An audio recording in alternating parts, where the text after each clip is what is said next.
Assalamualaikum warahmatullahi wabarakatuh. Perkenalkan, nama saya Neri Irasanti dari 12 Akuntansi 1. Saya akan menjelaskan tentang pelajaran kewirausahaan,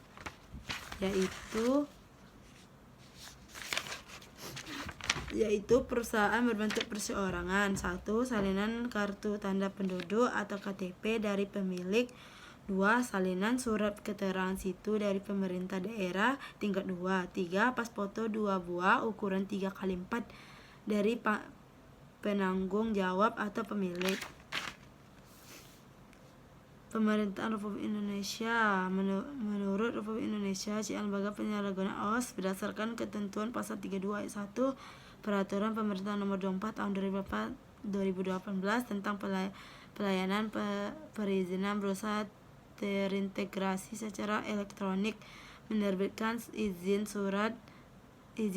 usaha berupa surat izin usaha pedagang kepada nama perusahaan CV Novi Jasa, nomor induk berusaha 9120000267749, alamat perusahaan Putus Jaya Offsite Tower LT 11 Jalan Jenderal Gorontalo Subroto. Apa itu AMDAL? AMDAL adalah kejadian mengenai dampak besar dan penting suatu usaha dan atau kegiatan yang direncanakan pada lingkungan hidup yang diperlukan bagi proses pengambilan keputusan tentang penyelenggaraan usaha dan atau kegiatan di Indonesia. Tujuan AMDAL untuk memperkirakan dampak yang mungkin terjadi sebagai akibat dari kegiatan atau proyek pembangunan yang direncanakan yang dimaksud lingkungan hidup. Di sini adalah aspek abiotik, biotik, dan kultural. Dasar hukum AMDAL di Indonesia, Peraturan Pemerintah Nomor 27 Tahun 2012 tentang izin lingkungan hidup yang merupakan pengganti PP 27 Tahun 1999 tentang AMDAL. AMDAL telah dilaksanakan sejak 1982 di Indonesia.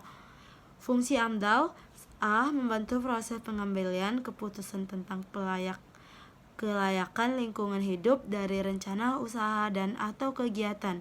B. Memberi masukan untuk penyusunan desain rinci teknis dari rencana dan atau kegiatan. C. Memberi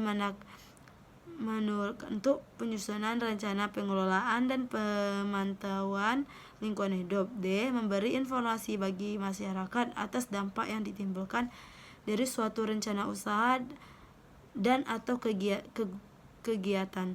E. Awal dari rekomendasi tentang izin usaha. F. Sebagai scientific dokumen dan legal dokumen. Memperoleh model usaha. Sumber model usaha dan cara memperoleh. A. Sumber internal atau modal sendiri. Modal sendiri adalah modal yang diperoleh dari pemilik usaha. Keuntungan menggunakan sendiri untuk membiayai suatu usaha adalah tidak adanya beban biaya bunga. Dan dana dari modal sendiri biasanya berasal dari tabungan sendiri, setoran dari pemegang saham, menjual barang yang menguntungkan, menjual barang yang kurang produktif, fasilitas atau tempat milik sendiri, tanah bangunan, garasi, mesin. Sumber eksternal. Modal pinjaman merupakan modal yang diperoleh dari pihak luar perusahaan. Sumber eksternal dan biasanya diperoleh dengan cara meminjam. Menyusun kebutuhan peralatan perusahaan. Hal-hal yang dipertimbangkan: 1. Pekerjaan dan cara penyelesaiannya. 2. Kebutuhan peralatan. 3. Fleksibilitas penggunaan peralatan. 4. Harga dan penanaman modal. Di dalam penyusunan kebutuhan dan peralatan perusahaan harus yang menguntungkan perusahaan. Peralatan tersebut meliputi hal-hal berikut. A. Mesin atau peralatan harus dapat memuat tenaga kerja. B. Mesin peralatan hemat air dan waktu. C. Mesin atau peralatan dapat meningkatkan kualitas. 2. Mengatur tempat usaha dan peralatan. A. Ruang kegiatan harus mempunyai ventilasi atau udara. 2. Ruang informasi dan ruang keamanan. C. Sebaiknya letaknya berdampingan. C. Ruang tunggu konsumen ditempatkan di depan. D. Ruang operasional sebaiknya berdekatan dengan ruang pimpinan. E. Merekrut dan menempatkan SDM.